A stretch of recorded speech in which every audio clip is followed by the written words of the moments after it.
Hello, how are you guys? And welcome to Patches Made Easy. We are so excited to be here. I hope you guys are as well. We had the chat open there for a bit and I saw people from all over the world. So this is really exciting. I will have a Q&A session at the very end of it, but I will also periodically be interrupted by my beautiful wife, Jennifer. And Jennifer is going to unmute herself and say hello to you guys. No, that's the wrong button. So she's just getting there and we're going to be good in a second. Okay. There we go. She's live now. Hey, Jen, how are you? And it's the same button, so I'm fine. Again, I'm always right. Thanks everyone for joining us. She is always right. So I was wrong. It wasn't the right button, apparently. It was the one on top of that one. No, it was the same button. Okay. Anyways, we are all good. Let's stay on course here. So anyways, that's sort of how this is going to work. And I got to tell you that I am super excited about this event in particular. I just have to switch screens, get my PowerPoint up. So give me 1 second, guys. And I also have to do something else here on my computer and get rid of my logo because I don't want that to distract you either. So let me just switch over to my other screen here and I should be here. I'm going to get my PowerPoint up. If you've never attended one of my webinars before, you know that I talk through things as I'm going because I can very easily lose track and I'm controlling everything all at the same time. Jennifer, how are we doing so far? Everything's good?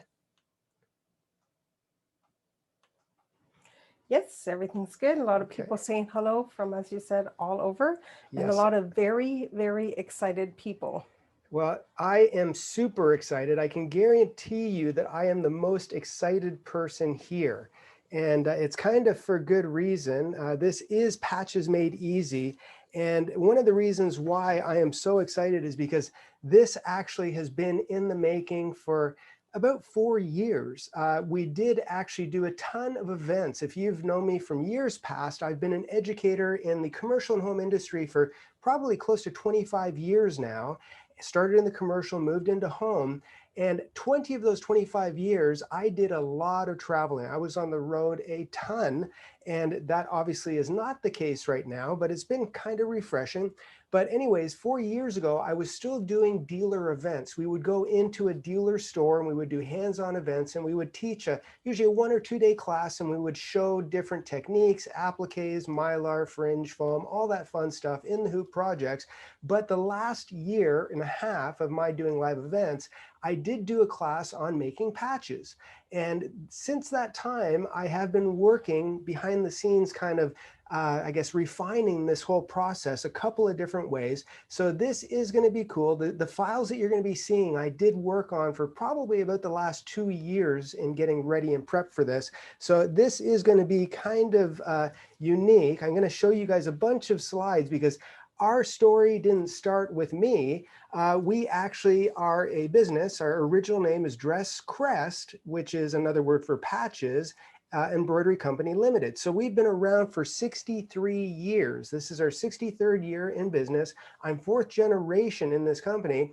And when we started out in lace dressmaking and right away in making crests or emblems or patches. So this has almost come full circle for us. And that's why I'm so excited about this. And I'm kind of passionate about it because this is really what I grew up with. And I'm getting to revisit that. And I am going to get a little bit nostalgic as I go along. So I'm going to probably bring this up to full screen so you can see this. And I'm going to kind of talk my way through some of these pictures. Just so they're a little clear on the screen. Let's do that one, let's do this one, and let's do this one. Yay. Okay, now this is actually my grandfather, the handsome gentleman standing there on a pantograph machine, and that is a digitizing system going back like 60 plus years ago. It was all done manually, one stitch at a time. The lady that you see there sitting on the Shifley plowing machine, that's my Aunt Helen, my grandfather standing there, and my grandmother's in the background. And that's the first machine that they started with way back when. Now, the cool thing is I actually learned how to punch or digitize on that exact same machine that my grandfather is standing at. I was a Shifley puncher very early in my career. Now, the other thing you might notice in that picture is if you look on the loom, you can see that there's a bunch of emblems running. So that is going back to 1958, and we were doing patches way back in the 50s. Now, the next slide here, this is kind of to show that we are a family business. As I mentioned, I'm fourth generation. My grandfather is there working on the clicker, and that clicker has a real soft spot in my heart because that was my first job in the factory. When I turned 12 years old, I worked a shift punching out crests on a clicker. It was a kind of a little hydraulic press. You used a die and you would punch out all of your emblems. My grandmother above him there, she's working on her mending machine.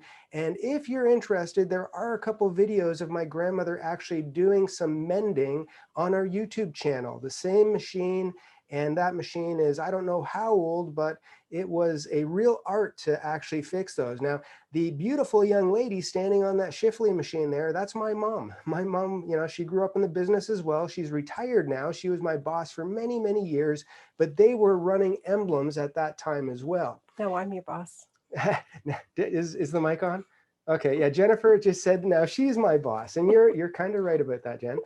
Thank you for that interjection. I wanted to show you guys our first factory because we did grow over the years. We ended up having two factories because we outgrew the first one. This was our first factory, and that house that you see in the first part of the slide was actually the house that I grew up in when I was a little kid. My entire family, there was 5 of us, we lived in the house, and in our backyard was our factory. So we literally ate and slept, and then we went into the backyard where our factory was. Now, this was in a residential area, and we were there before the residential area was, so we were able to actually, you know, I guess you be there. And that's why we had to open up a second factory. Now, one thing I do remember as a small child is because our machines were so close to our house, in the middle of the night, we ran 24 hours a day. I could feel the ground moving underneath of my feet as I was sleeping. There was a rhythm of those Shifley machines. They were literally hundreds of tons of battleship cast iron, and they were pounding and they were embedded into cement.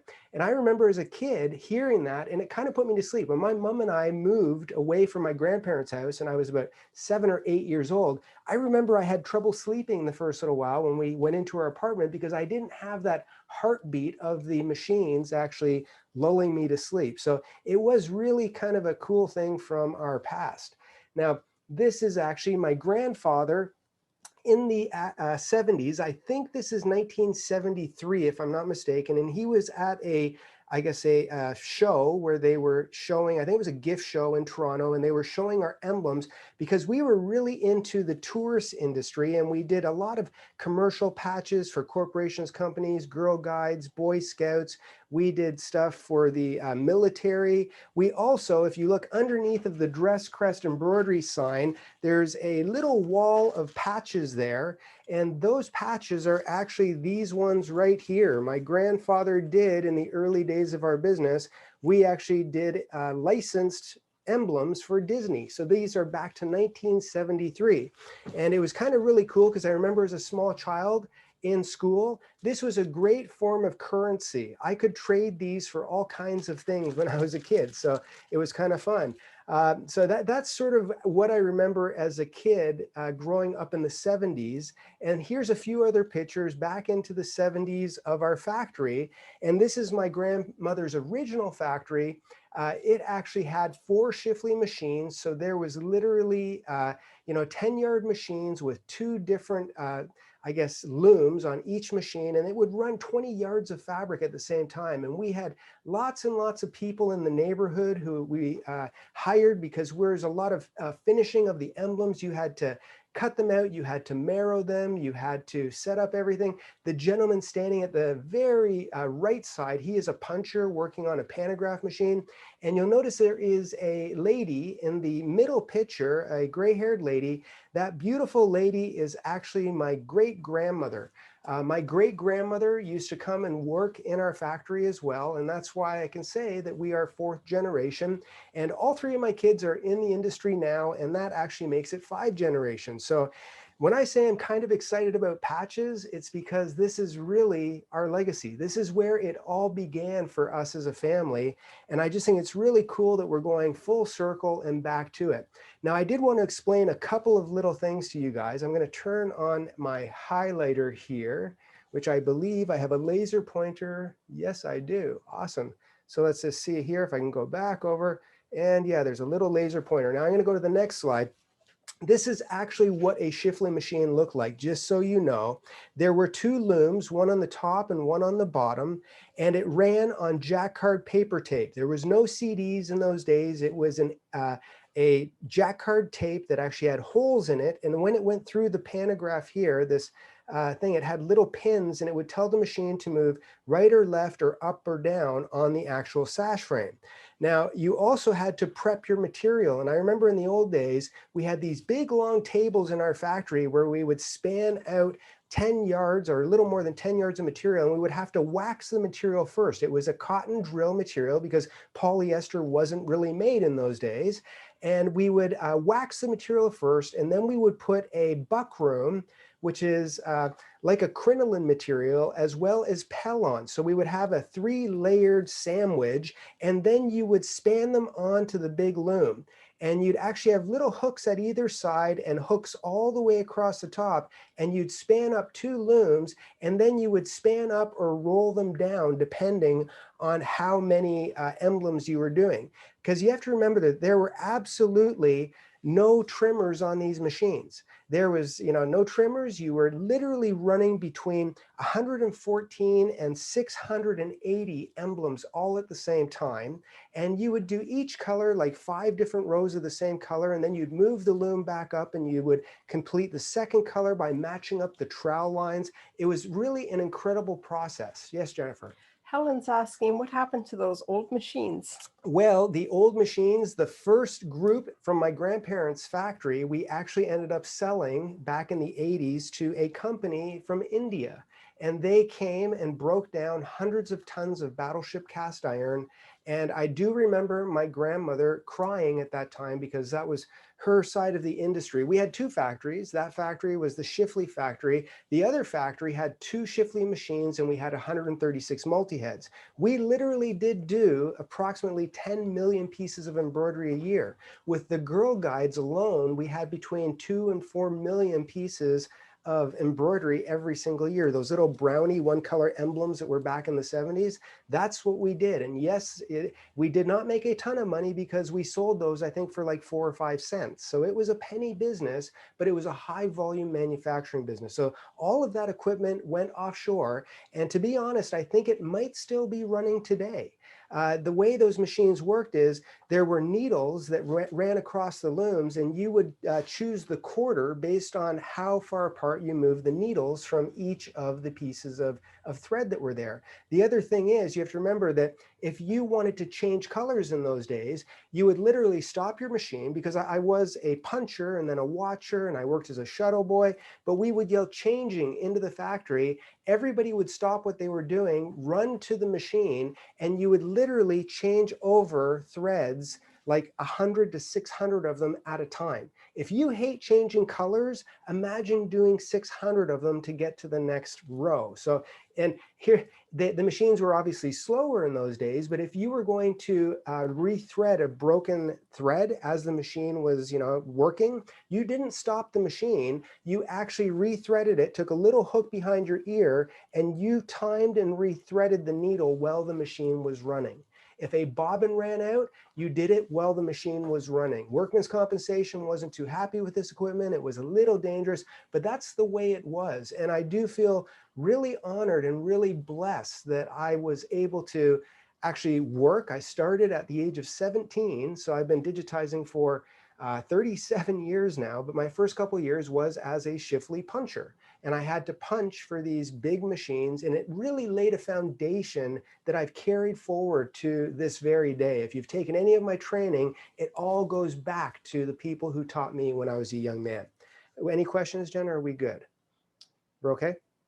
Yep, somebody's saying, how long is the history going to be? Not too much longer. Don't worry, there's going to be lots of stuff coming up. Okay, so here, that was it. Now here, I just wanted to let you know that the thing that we really impressed me in those days was the sounds that the factory made. But there was one sound in particular that I really remember, and that's the sound of the Merrow machines, because emblems are primarily known by the borders on them. There's actually something called a Merrow border. And if you look at this piece of equipment right here, this is what a Merrow machine looks like. And the borders on them are very distinctive because it is like a, I guess, an overlock machine. And but it's a little different. It does almost a fan and chain stitch process that holds the two together. And you can always tell if something's been done by a Merrow border because it has a little tail on the back. And we would actually glue those tails down in the old days.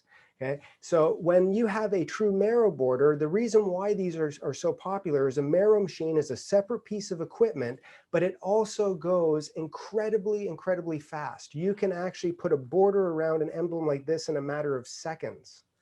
Question? Somebody's asking, Charles was asking, how long did it take to make patches? It took, well, it depended on the stitch count, almost like it does today. Those machines ran at about 160 to 120 stitches per minute. So if it was a 5,000 stitch design, you'd be talking about, 30 minutes per actual piece of embroidery, but you weren't just doing one, you were doing up to 600. So that's why it was really mass production. And finishing them on a Merrow machine was probably one of the fastest ways to go. Now, not everybody is going to go out and buy a Merrow machine if they want to do this type of work. And that sort of is the difference between the home and the commercial industry.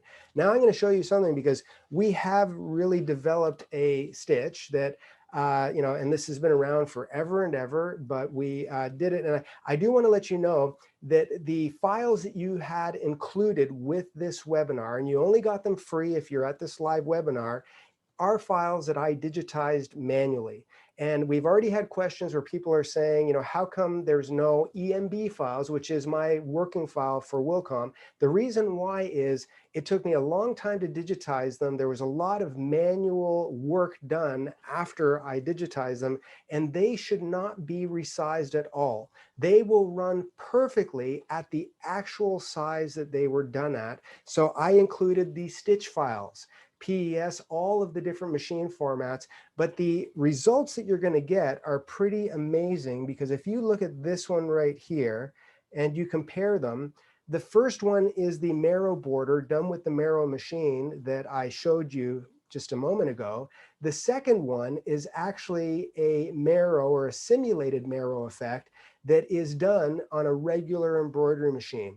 Now, in my opinion, my Merrow border that I digitized looks as good, if not better, than the actual Merrow that you see done by the actual machine. And of course, the proof is always in the stitching. So here is the one that's done with a Merrow machine on a Shifley. Here's the other one that I did actually not manually, but on a single needle machine or multi-needle machine, but this is embroidered just with thread. So that's what we're kind of looking at. Now here, if you do, I guess, look in your classroom is where your files are going to be. And the files that you actually got included with this seminar are these ones right here. Asking, where do they receive their files from? Your files that you got with this webinar will be in your classroom. When you signed up for the webinar, you would have created an account. And on when Digitizing Made Easy? Digitizing Made Easy on our website. And inside of your account, you'll see a classroom. It'll appear once you're logged in at the top. I think it's right-hand corner of our site. And when you click on that, you'll find the files that we're going to mention, as well as all of the video tutorials that I'm going to be showing you during this webinar. So you do have everything you need to create the patches based on what's in your classroom already. Okay. Now, one thing I do want to let you know, which is kind of exciting, is I have a bonus for you. And this is a free bonus. Everybody loves free. I know that for a fact. This is actually a bundle of designs. And there is actually 75 designs. And this is the bundle right here. And it's 75 designs. Normally, this would be a $19.95 value. If you're not watching this live and you do want this bundle, it'll cost $20. But these are 75 designs that are specifically done to fit inside of patches. They are not actually EMB files. And the reason why, people have already asked us, well, how come you're not including the EMB file for these bundles? The reason why is a lot of these designs I actually did digitize probably 25 to 30 years ago, and I only had the DST files available. You can resize them up or down 10%, but they were all originally done for this type of work, for patches. So a lot of these files are literally decades old, and that's why the working file is not included. But you do have these included in your classroom right now. So not only do you have the master files, because everything is the foundation, you have those files, but you also have 75 designs that you can work into your patches. And then whatever software you have, most of you know that we are an official Hatch reseller, but you don't need to have Hatch to make a patch. You can have any brand of software that has the ability to type in lettering and to merge logos, and you can create a file to run on your machine. So this isn't a digitizing class really, because I know that there are people here with all different brands of software. It's about taking the files and merging them together. Are we good, Jennifer? Yes. Okay. Yep. And I guess you can just note that, yes, there are different formats available for those design files. All the formats, Constance excluding EMB. There is DST, EXP, which are expanded formats. All of the machine formats, VIP, VP3, XXX, JEF, HUS, PES, all of them are there. So pretty much any brand of machine of you who are watching, you can load these into your software and create the patches. Now, besides the circular patches, if you do want to go crazy making patches, we do have some other ones that we've done as well. These are not EMB file formats. They're not going to load into your Hatch software and be a true EMB format. They have been saved out into the file formats, and please run them at exactly the size that you actually see them on your software. Don't resize these shapes in any way, because then they will not line up and give you perfect results. Now, just so you can see here, this is, and actually let's switch over to this camera over here for a second. Okay, this is kind of a straight edge. If you can look, actually, let's see if I can get it to come in nice and clean there. Actually, it's not going to. But anyways, we have a straight edge on there, and that straight edge is actually, there we go. Now it came in nice and clean. There we go. That straight edge is a 90-degree turn, but this is a Merrow, because you can see the tail on the back. And this is a curve. So this is the exact same way that you would get a professionally done emblem done with the real Merrow machine. There's the tail again, but we've done it on a home machine. So I'm going to show you a few different ways to do it now. I have some different, I guess, products which you can use as an option, but keep in mind, I'm going to show you how to do it with stuff you probably already have. I'm going to show you how to create a patch using tearaway stabilizer, which I know most of you have tearaway. I'm also going to show you how to create a patch with a water-soluble stabilizer, because I know most of you have that as well. And then I'm going to show you another option, which in my opinion is probably the easiest way to create a patch. And we'll sort of go through the steps so that you can see exactly how this is done. So I'm going to just talk my way through. Do we have any questions, Jennifer, while I try to get my screen share on? And I'm going to see if I can share this. Yeah, how much approximately was a Merrow machine? What do they cost back in the day? Asking. Here is the amazing thing. That picture of the Merrow machine that I put up there was a brand new Merrow machine, but they have not changed in their look, or I don't think even in their manufacturing, in probably 70 years. They still are almost the exact same piece of equipment. I think that they cost in the range of maybe a couple to $3,000. I'm just guessing. I haven't bought one in a long time, but they aren't crazy expensive, but they aren't necessarily inexpensive either. The biggest thing is getting trained for them. When we were in the manufacturing mode, ladies that we had do it were lightning quick, but keep in mind, they literally did like millions a year. And I could work on a Merrow machine, but I was almost in slow motion compared to the way that they did it. So I'm going to bring up our first example here, and let's share this. And Jennifer, if you can let me know if it comes up on your screen, okay, because you're watching. Yeah. Okay, awesome. So this is prepping the patch. And this is where I like to tell people that you can use any, oh, I did this wrong. Hold on one sec. I'm going to go out of here. I'm going to stop sharing. James would have yelled at me. Let me do that one more time, because there is a button right here called optimize for video that I had to do. And now I've lost, oh, here we go. And now let's share again. Okay, so I'm gonna do that one more time. Prepping my patch is important. And here you can use any type of materials. So I have a whole array of materials that I have in my fabric stash. And I'm gonna let this actually play through, and you can probably hear, because I think there is sound on this.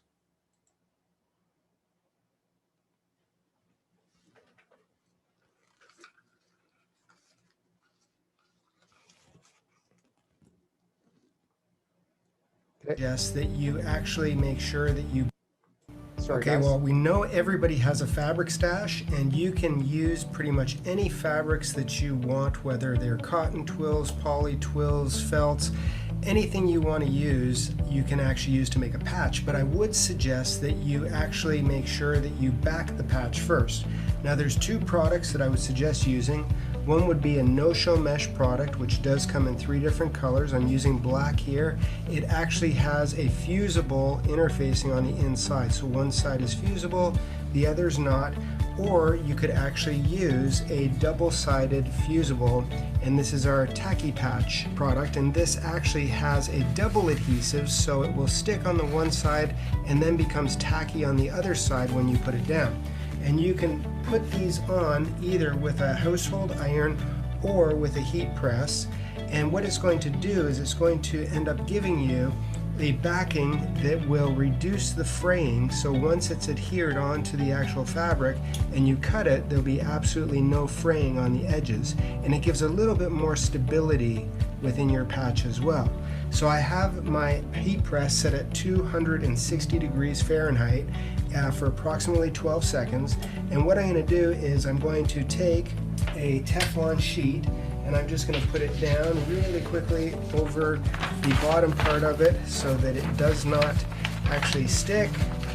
And then once my Teflon sheet is down, I'm going to take my material, and I will take my no-show fusible, and I'll make sure that I line them up so that the shiny side is to the bottom part of that fabric.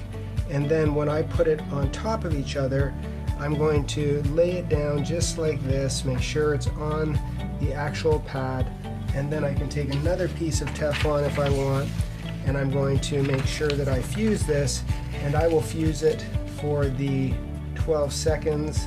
So I'm going to bring it over, make sure that it's going down, and it's going to fuse that together, and I'll make sure that I set it for the 12 seconds. Once that's done, it will release, and I'll hear it beep. 12 seconds is up. I'm going to bring it back up, and now I can see that I have my stabilizer on the back side of that, and it will give me a much better edge. And I can do that with any of the fabrics that I want. I can also take my tacky patch and do essentially the same thing. With this one, I'm going to take a different piece of fabric, and let's just take this piece here. I'm going to make sure that I put it over top, just like that. And this time, I'm going to lay it straight down on top of that sheet.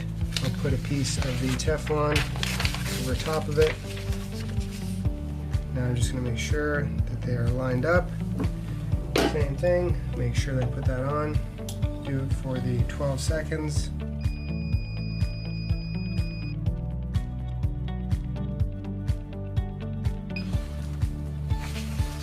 And now I have that stabilizer on there as well.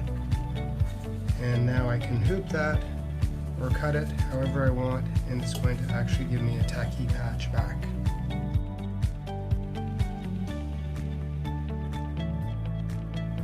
Okay, we have our sheet on there, we have our mat loaded, we have it set on cut, and we are going to start the process.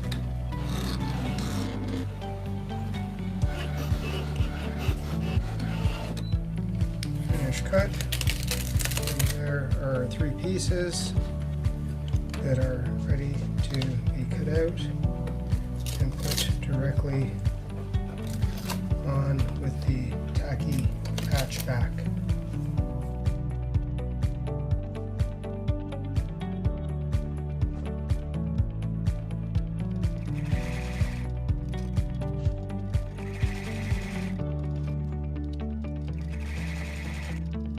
Okay, so the whole idea is we have run the design with the backing on it.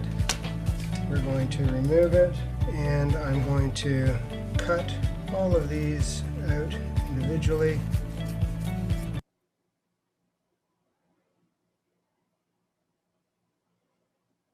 Copies of each of them. Keeping in mind that with this I'll need to spray, and with this I'll need to peel off.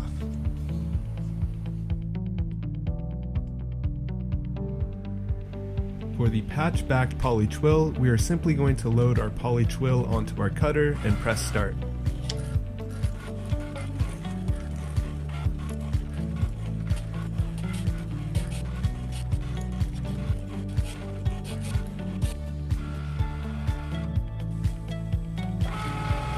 Now once completed, we can simply peel away the excess poly twill.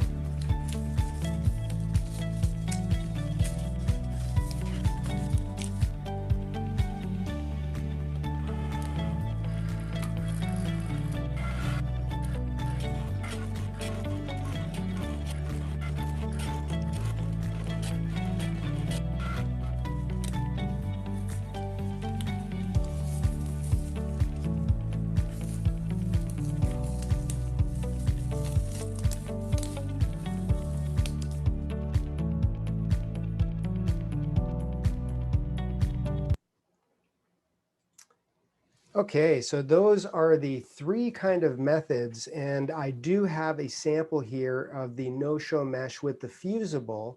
This is the one that I would cut out with a pair of scissors. And one thing I do want to let you know, if you're going to use that file to create your, it's really kind of like an applique, you want to make sure that you come almost dead on the running stitch. Don't leave any of it kind of hanging out.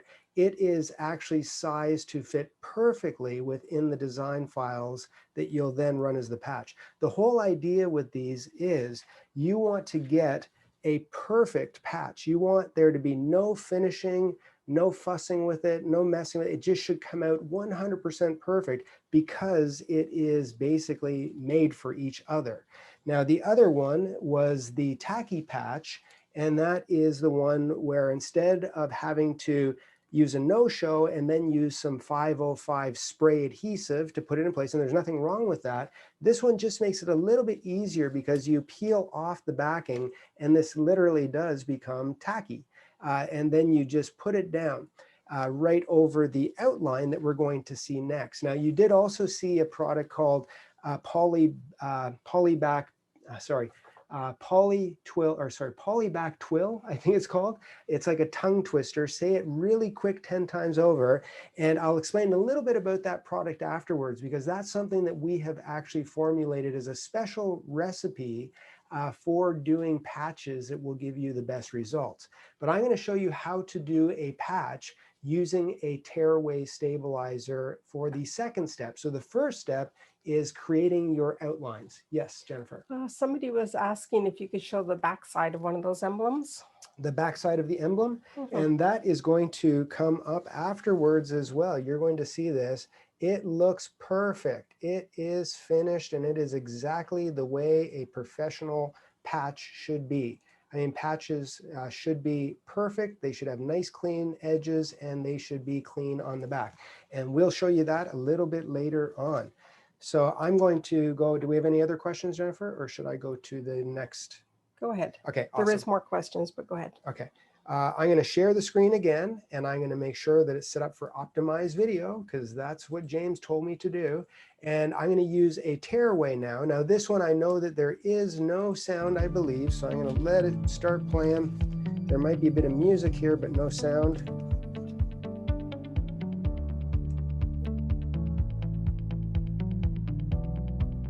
So you're going to use your patch no-show mesh backing tearaway stabilizer, spray adhesive, and your hoop. So with this, I'm just using a regular tearaway stabilizer.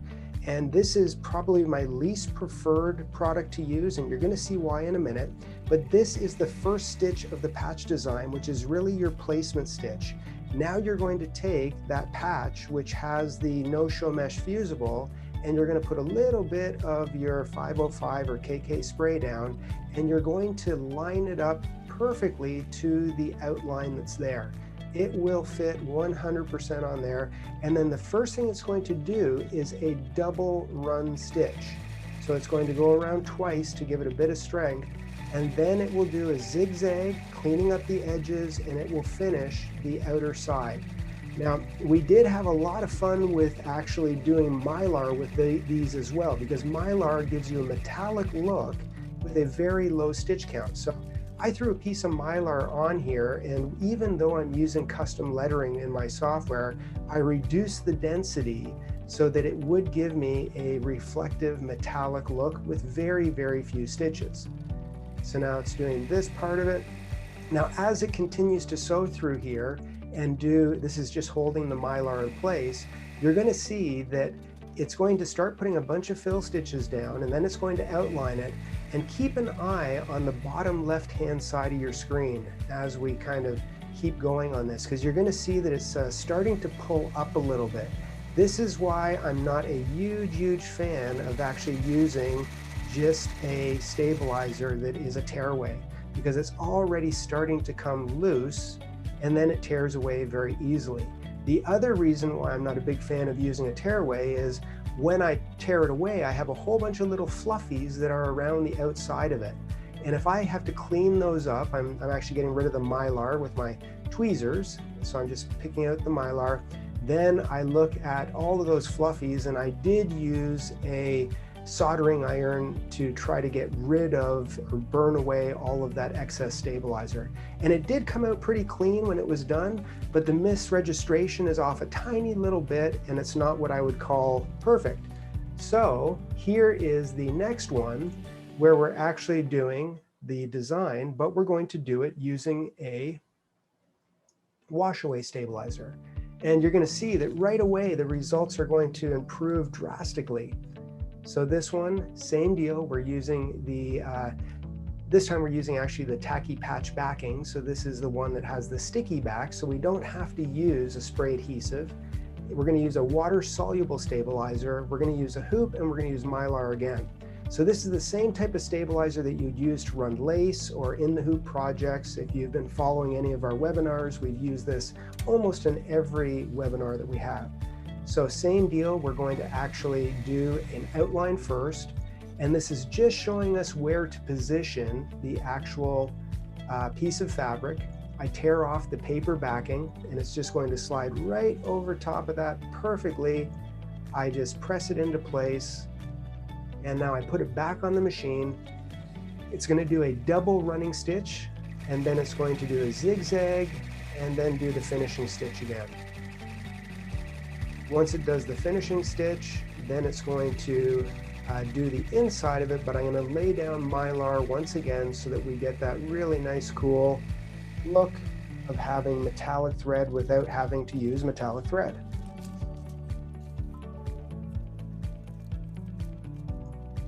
A little bit of painter's tape on either side. Don't have to use much of the product, just enough to cover it. And now it's going to hold it in place. And these are just fonts that I had built into my Hatch software. These are FlexiFill fonts, which is why I can kind of adjust the densities. I basically ended up taking 2 letters, and then I combined them together. I grouped them together so that they were basically one.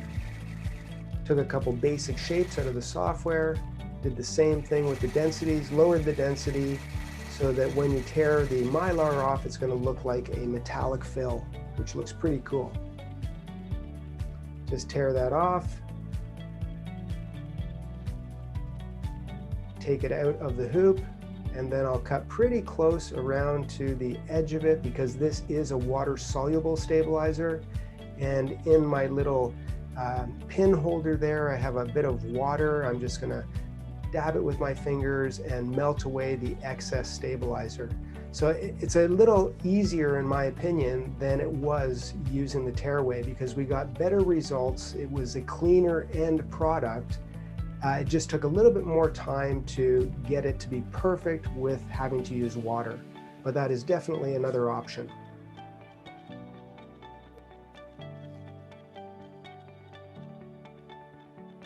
And then we have our last one, which is our prep patch film. And this is my preferred method, which I'll show you, and then we'll take a few questions. Now the prep patch film, it's actually a film that's kind of engineered specifically for this purpose. It is not a water soluble, it is a heat activated film. It's made specifically for poly materials. You can use other materials with it, but it does have a side which is smooth, and then it has a side which is a little bumpy, and that is perfect for giving your hooping a little bit of grip. So you put it so that the shiny side is up and the bumpy side is face down, and you just make sure that it is as solid as possible. You run the, again, outline stitch. This time we're doing a curve square. We're going to take that. I did put a piece of white stabilizer underneath of it just so that you could see the outline. There's really no white stabilizer there other than as a guide so you could see what I was doing. Then I put it back on. It does the double stitch, a zigzag, and then it does the simulated Merrow with the curved edges. Same deal. I threw a little bit of Mylar on top just so that we could get a really cool effect.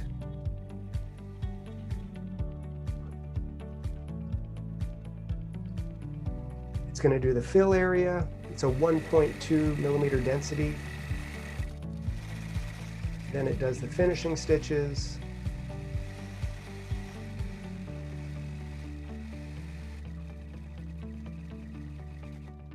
Now when this one's done, it actually is the most secure out of the three, meaning that it's more than likely never going to move from within the actual film base that's there. But you just pull it away and it gives you a nice finished edge, and you don't have to really do anything else to it. There's no water, there's no heat required. Just take a pair of scissors, get rid of your little tails that might be on the bottom side, and then essentially you are done. And that is pretty much it. For all of the note takers, just so they are aware, these videos and the PDFs are also in the classroom. Yeah. We do make sure that whenever we give you things like this, so whenever we give you a set of files that do actually have different steps required, you are getting not only the designs, but all of the videos that you saw there with voiceovers are in your classroom as well. And the tutorials on how to do it step by step, every step of the way, they're there as well. So these are the finished patches for those 3 steps. I have this one, which was the one that we actually did with the tearaway. I have this one here. Actually, that's the wrong one. I have this one here, which is with the wet and gone, or the water soluble stabilizer. And then I have this one here, which is with the patch film, okay, the patch prep film. Now, they all actually look really good. They all have that finished patch feel. And the reason why is because of the backing that we put on it. But before we show you how to do the backing, I did want to show you a couple more videos on how we did this for production, because patches are really a versatile product that if you want to make money with embroidery, it's actually really a good thing, because you're not having to hold a lot of inventory in stock. You can actually make the patches, and then if you have a heat seal on the back, you can apply them on different baseball hats. I do suggest heat sealing it on a garment and still sewing it, because if it is a launderable item, you want to make sure that it is really secured. There's also hook and loop, or Velcro, which when I get into the little software demo, I'm going to show you that as well. But this is one that I did where I did a file that actually has 6 of the patches all done together. And I did this one a little bit differently in how I laid it out, because these are all done. And if you look at this here nice and close, let's see if I can get my face out of there and get it to zoom in. There we go. That actually is a patch that has a full Mylar with a loose fill, and it just looks incredible. And I was able to knock out 6 of them in no time at all. And they look perfect on the back. They are absolutely perfect. So I'll go back here. Do we have any questions, Jennifer, before I? Yes, in Okay. regards to where to find different things, etc. Okay, where to find different products. Okay, I'll probably save that close to the end because I do want to. Like patch shapes, etc. Yep, patch.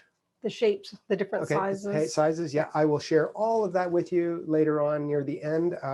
But right now, I'll just show you some more of the fun stuff real quick. So I'm going to go back to my share screen. I'm going to click on here and let's share this again. And this time I'm going to show you my Mylar production patch. Now this one I call production patch because we're not just doing one at a time. We're actually doing a bunch. So same thing, I'm using the no-show mesh stabilizer for this one. I'm using T-pins, and if you've watched some of my videos, you'll know that I use T-pins on the long straight edges of hoops sometimes. And I'm going to take my material, and I have it backed with the no-show mesh, and I'm going to put it into the hoop, make sure that I pull it nice and tight, but after I've tightened it up, I'm going to make sure it's as tight as it can go, but along the long straightaways, I'm also going to make sure that I put T-pins. And those metal T-pins are right in between where the two areas of the hoop meet. That way, if it does pull or have distortion on the hoop, it's going to stop it dead in its tracks. Now I put a big piece of Mylar down right over top of this, and I'm just going to tape it in on either side. And then it's going to start embroidering the main part of the design. Now the thing that I love about this is that I don't have to worry about a lot of movement when I'm making the patch, because the patch is really just the outline to finish it. I'm doing all of the heavy work before I actually get to the last step. So this is like making almost little appliques. Then I just tear it off. It did, very quickly, low density. Even though this looks like a full stitch count, like a heavy stitch count, it's not, because it has a loose density with that Mylar. So I'm a big fan of using Mylar within this process. And it doesn't melt away even when I put on the other products for finishing. So I just cut them all out. I'm cutting them as closely as I possibly can so that you can see now I have a bunch of individual pieces that I'm going to then lay down once I do the outline stitches. So exactly the same thing. I'm going to take my patch prep film and I'm going to put this down, make it as tight as I possibly can, and then I'm going to use my T-pins again to actually secure it all the way around and make sure that it's going to hold in place. So I'm going to put 6 T-pins in around the long straightaway of the hoop that's there, and then I run all 6 of the outlines at the same time. After it runs the 6 outlines, I'm going to take it off. I'll give all of my patches a spray with my 505 spray. So this is just a spray adhesive. And then I'm going to line it up right onto my hoop and make sure that I place them all down so that they're perfectly in place. So there's all 6 of them, put them back on the machine, and then it will just do that finishing stitch all the way around. And what I'm going to be left with is a prep patch film with all 6 pieces, and all I have to do is push them out and I will have perfect emblems that actually look great. And the cool thing is it does not stop there. You can actually do this. We do have 2 ZSK machines now, and the ZSK machines do have some really big sash frames. So we're going to do the exact same process, but this time, and I'll just go through this one really quickly because it's almost the same as the last, but we're just going to take that piece of the patch prep and we're going to hoop it into the sash frame so it's nice and tight.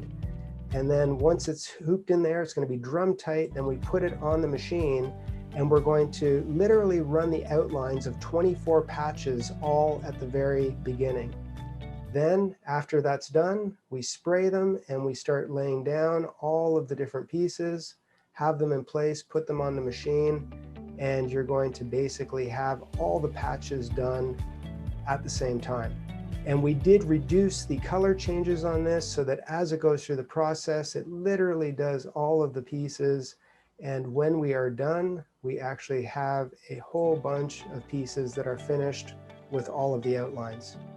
So it is a really, really simple and cool way to actually do mass production. So we're talking about doing a, design that is a smaller patch, but literally knocking out 24 pieces in a matter of, a couple of hours. So that's the beauty of it. Now, questions, Jennifer dear. We are ready for questions if we have some that have come in. Okay, I will try to organize myself here. Everybody's trying to message and take care of things as well through Zoom. Okay. So I guess one of the main questions being is, how long is this webinar available for in their classroom? It'll be available in your classroom for 2 weeks. It'll be there in your classroom. Keep in mind that the videos on how to do the process, so all the videos showing you the process of making them, Tutorials which is and the PDFs. tutorials and PDFs, those are yours forever. So you don't have to worry about that side of it. You will be able to see the instructions on how to do this. Yep. Awesome. Any other questions so far? Yes. Okay. Where are the other shape patches available? Okay, the other shape patches are going to be available. We do have actually at the end of the presentation, Jesse will be sending you, my son Jesse, who's in charge of all the behind the scenes stuff, will be sending you guys an email. And if you are interested in the other shapes, meaning the oval, the squares, both straight and rounded, and the rectangles, you can get those added on. And we do have them at a discount for this event for you guys, as well as some of the other products that I've showed you so far as the tacky patch and the prep patch. And actually, we're going to show you the last one, which is a post patch in a minute or two. But that is for finishing the backing. That really, really cool backing that you see on these. Like here's actually some of the shapes that I did, so that we would have samples of all the different shapes. And these are the smallest of all the sizes. But if you look at the back of them, they are all really nice and clean, and they're shimmery and shiny. And even if you aren't doing a regular patch, like with that simulated Merrow, but here is a regular piece of embroidery. And I don't know why my camera is not clean. Put your hand behind it. Okay, put my hand, is that what James is saying? Ah, there we go. Okay, so there is a regular piece of embroidery, but look how clean that actually comes out. And that is the backing. That's the post-patch film. And it's actually a seal that is a double-sided adhesive, and it is heat activated. So if you put this on and you want to put these on a baseball hat afterwards, you can heat press them onto the hat, and there's no sewing required whatsoever. So. Are you going to cover iron-on patches, or are these only sewn on?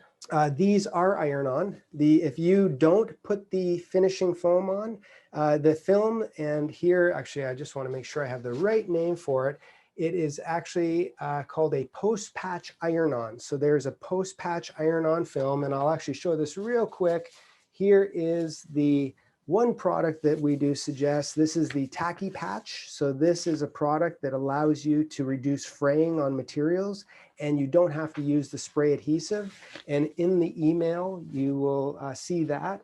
This is my favorite, I guess, foundation, which is the patch prep film. So this is the film that we use for actually the patches. Keep in mind, you do not have to use this. You can use a water-soluble stabilizer or a tearaway, but I definitely suggest water-soluble stabilizer. And then this one is the actual product that is the one that you iron on for the post patch. And this actually you seal onto the back of it, and there is paper that you peel off, and then it actually gives you that nice backing, and this now becomes an iron-on patch. So this is actually the product that turns your emblem into iron-on. And actually, I will show that video right now. Yep. Quick question. Maria is asking, what is the temperature of the heat presser? The temperature, it varies depending on the product. And if you do, like I know that this one here, which is the iron-on, the post patch, which is the one that makes it into an iron-on patch, this one you need to have set at about 360 to 380 degrees Fahrenheit for about 12 seconds. Whereas this one right here, this one is 260 for about 10 seconds. And we do make sure that with these, we do give you the instructions on how long to press them for the right results. When you see smoke, you've gone too far. That's generally the way it works. Okay. Oh, okay, guys. I think we are still live right now, God willing. Are we still live? Your computer's off, right, Jen? We're live. Okay. We just had a power failure here. I am on battery Again. backup. What's that? Again. Again, yes. So we just had a power failure here. Apologize, that probably threw us off. Can you try resetting that light to see if that light is working? Okay. And that's the last thing you like to actually see happen during a webinar. Turn it off and on. Okay. Anyways, I'm going to show you guys a video right now. And let's share this one. And this is, nope, it's not working. Okay, don't worry about it. I'll find out afterwards. It's not working. It's okay. We'll take care of it afterwards, my dear. Okay. Okay, and this one right here is the patch. Where is it? Okay, this is the seal. There's never a dull moment. This is the one thing you can't control during a webinar is the power. Seconds. I'm going to take one of my pieces, and actually I'm just going to cut a little entry point right into this paper so that it's a little cut on there. That just gives me an entry point. I'm going to put down my Teflon sheet. So I'm going to make sure that my Teflon is down. Turn it over to the back side so that the plate will touch that. Put another Teflon sheet on top. And then I'm going to bring it back over and let it go for the 15 seconds.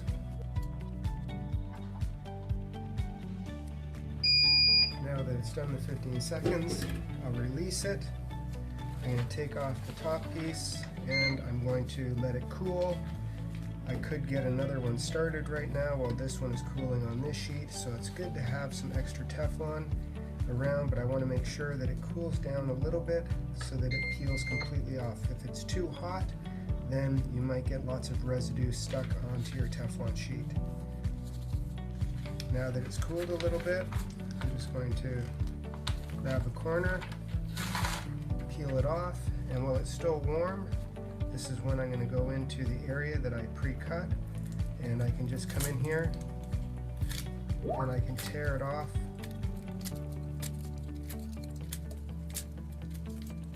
While it's still warm, and that way it tears a little bit easier while it's still warm.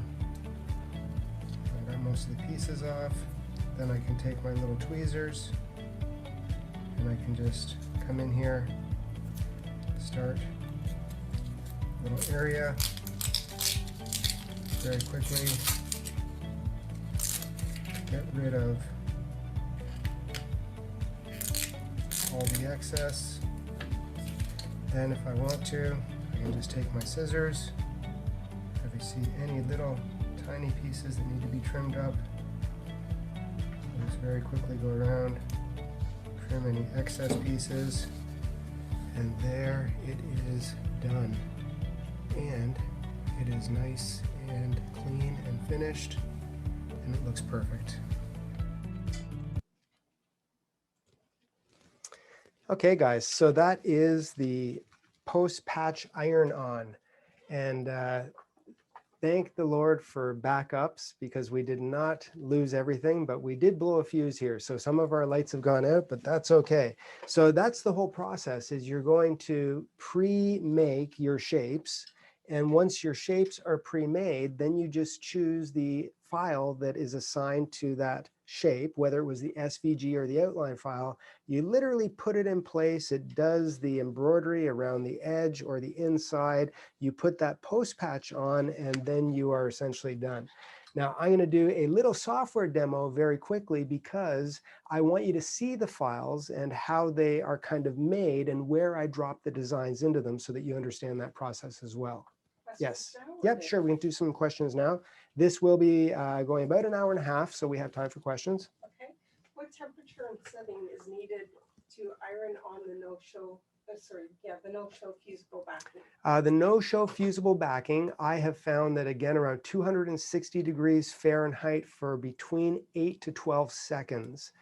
Usually gives me a nice, and I do like the press a little bit. You can do it with a regular household iron, but I find that a lot of time the press will make it really flat everywhere. When I iron it, I sometimes get a little bit of waffling as I go through. Next. Could you cut the post patch with a cutting machine? That would be difficult, in my opinion, to cut the post patch with a cutting machine afterwards, because if I guess you could. I know that there is very expensive commercial equipment like lasers and other, I guess pieces of equipment that are actually manufactured to do the cutting of patches, and they actually have intelligent eyes on them so that they don't actually cut into the patch. But that is beyond my pay grade. So, and it might be beyond yours. I did look into them and we're like $40,000. Yes. Does the heat melt your embroidery thread? Hold on. There, you're live now. Sorry, I had your mic off. Oh, I thought it was There we the go. computer outage.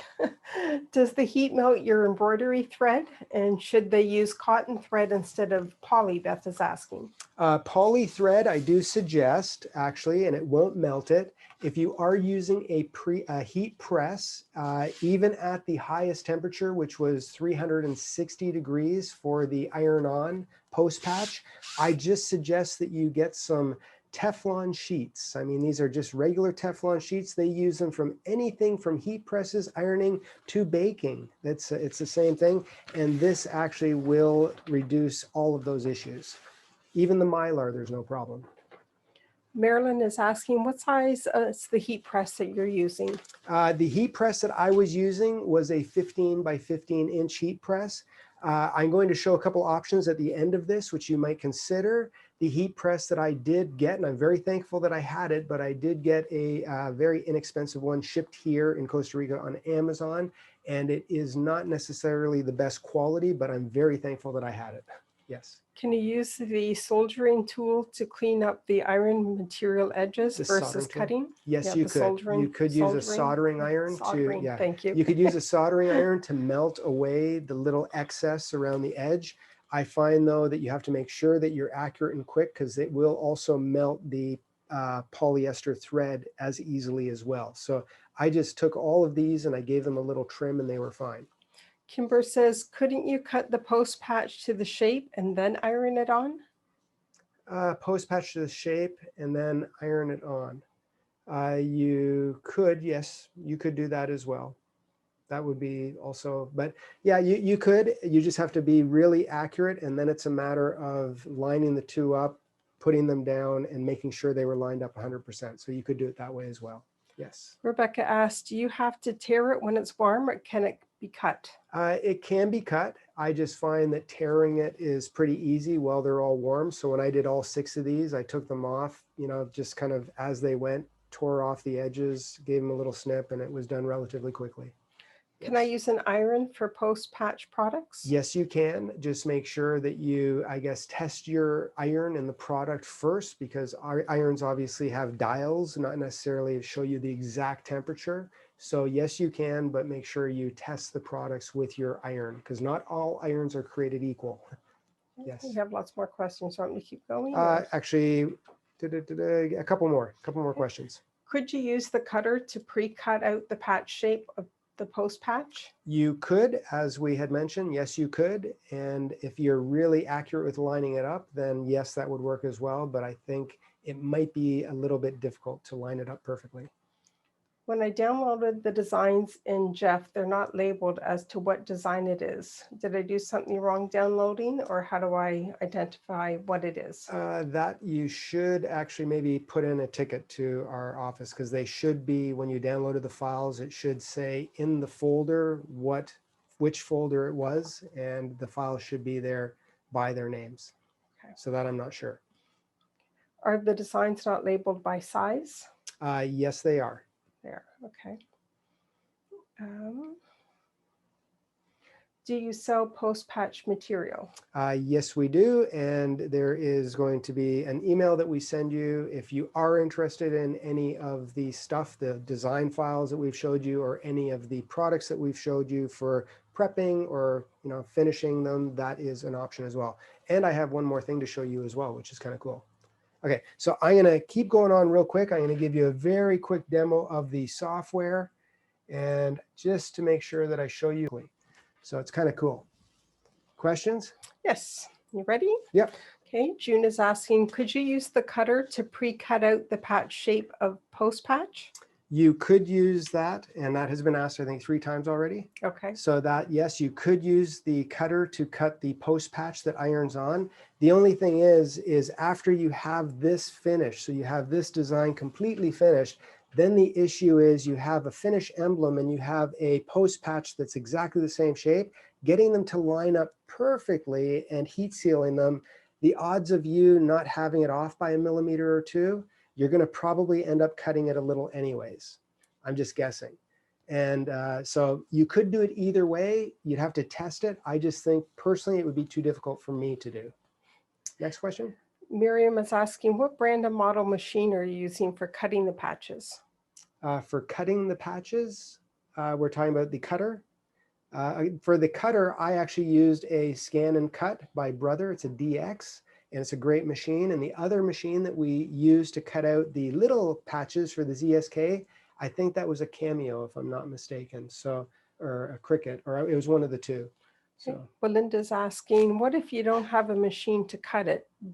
Are they able to do it with their home embroidery machine? Yes, that is the difference between the SVG file is for the cutters, and the outline file is for you to embroider a single running stitch, which allows you to cut out the shape. So if I'm looking at this right here, this is actually the piece of material that actually was cut, and you can see how perfect it is with the cutter. And then I have another piece of material lying around here somewhere. Here it is right here that I actually embroidered. And this one I cut out by hand, and you can still see some of the stitches on here. So you can use either a cutter or you can use your embroidery machine. Yep. If you wanted to put a material back on patches instead of post patch, any issue? No, and that's actually where I could show you. I was going to wait till the next one, but I'll show you this right now really quick. People had asked about doing Velcro patches because there's a hook and loop. And I do have a slide coming up, I think, with that in a second. But if you're going to do a hook and loop, meaning that you're putting Velcro on a patch, I'll just show you the place that you would do it on your machine. Off the machine, after it does the outline, I would put my top piece of fabric down right on that line. And then I would take my hook or loop fabric, and there is actually a website called hookandloop.com that sells Velcro and another comparable product, and you can buy it in different widths, and it's made for sewing. But I would float the hook and loop, probably I would do the loop on the bottom side underneath of the frame of the machine. So I'm floating it underneath. And then I would do that double running stitch that's going to hold everything in place. At that point, I would take the hoop off the machine and I would turn it to the back side, and I would cut out by hand the excess fabric on the Velcro material, then put it on the machine and do the finishing stitch. So if you wanted to do a process like that where you're adding hook and loop, now just so you know, this is the beginning of many videos to come. We will have a video showing that process later on YouTube, how to do hook and loop, how to take files and bring them into the files that you're getting. So all of that will be education that we do provide. And our YouTube is John Deere's Embroidery Legacy. John Deere's Embroidery Legacy. And we are really close to 30,000 people, under 100 people away. Yep. What density of design is suggested? Density, pretty much, I mean, standard density, pure cotton, you know, you're pretty much good with almost anything with a patch. So, yep. Newbie says, other than hats, what would you suggest you do with patches? Patches, you can put them on knapsacks, yeah, tourist type of emblems. I mean, they're great for corporate designs, corporate look. I remember back in the old days, before we had multi-needle machines, we used to sew patches on sweaters and on jackets. The funny thing is, when we did have work done for jackets, the jacket manufacturer would make us actually punch a hole with our clicker into the jacket, and then they would sew the patch on top. And you might wonder why they did that. It's so people who received that jacket from General Motors didn't take off the patch because they didn't want the patch on the jacket. If they did, they'd find a hole there. So, but you can use them pretty much for anything. Okay. Yep. What is the CDR file that's in the files that has been The received? CDR file is the original Corel Draw file that I used to create the SVG.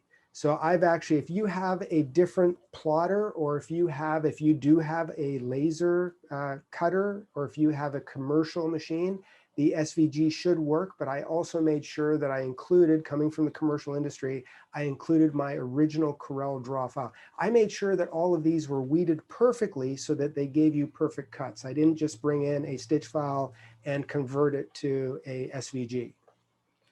Cynthia asked, couldn't you just layer everything in the hoop at one time?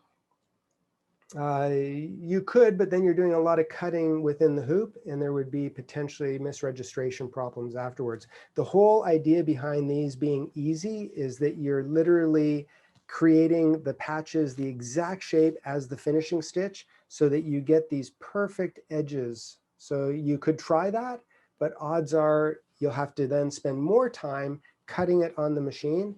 The whole idea behind something being production friendly is that the machine doesn't stop. And that's the whole idea, is you put it on, you press the button, it does the outline, you stick it in place, and then you press the start button again. Okay. Yep, And I'm ready. going to go really quick over to the patch products, which there is the tacky patch fusible, there is the prep patch, there's the post patch, and there is Mylar. And again, you will get an email if you are interested in any of those. We do have them now on our site. We also have something called a patchback poly twill, and we have it available in 16 different colors. Now, the difference with this is that I don't know if you remember early on when I gave you the education of how we used to prep our fabric. We had a cotton fabric, we used buckroom and a stabilizer, a Pellon. Well, we actually have a domestic manufacturer who I've been known and have been using since the 80s. They have actually done a special poly twill for us. It's not a poly twill like a standard one that you get for appliques, meaning that those usually have poly twill and PVC backing together. Our poly twill, it's essentially, actually, it's probably the same price as the others. If you do source your regular poly twill for appliques and you take a look at ours, but the difference is it actually has the poly twill. Then there is the buckroom in between, which is kind of like a crinoline, and it gives it a little bit more stability. And then we put PVC on the backside. So it is a poly twill that is actually made specifically for patches. So that is also available on our site. And this is, again, the hook and loop that I was telling you about. If you do want to do a hook and loop procedure, then it is hookandloop.com. We don't sell that because Velcro is a trade name. There is other products out there that are specifically engineered for that are like Velcro, and they do sell it in different widths, and they are specifically for the sewing industry. So next Just question. so everybody realizes, in the Zoom chat box, James has posted quite a few different links there. Okay, so in the chat box, there's a bunch of different links, and you will receive an email as well. Now, I have one more really cool. Did we have any more questions? Because I have one more Lots of thing to show them. questions. Okay, go ahead, Jen. Is it a good idea to fill out the whole patch with tatami stitch, or is it better to choose a material color for the background fill? It really depends on what you're looking for. You could actually, my suggestion would be is if you are going to be doing kind of a gold fill and you want it to look like a full fill stitch, I would suggest getting a gold color fabric and doing a very low density fill stitch so that you save stitches. You know, it makes it almost sensible to do it that way. So you might maybe do a 0.8 millimeter stitch length so that it's, half as much density as normal with no underlay traveling. And that way you've accomplished two goals: faster embroidery, and the quality will look pretty much the same. So you can do a full fill, but it kind of defeats the purpose. Next question. Next question. Can I make a patch and put it on a towel?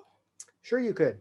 You could do anything with a patch. Put it on a towel, put it on, tea towels. If you want to put it on an oven mitt, if you want to do it on you could do some patches and put them on a card as a greeting card. I mean, just anything you'd want to do.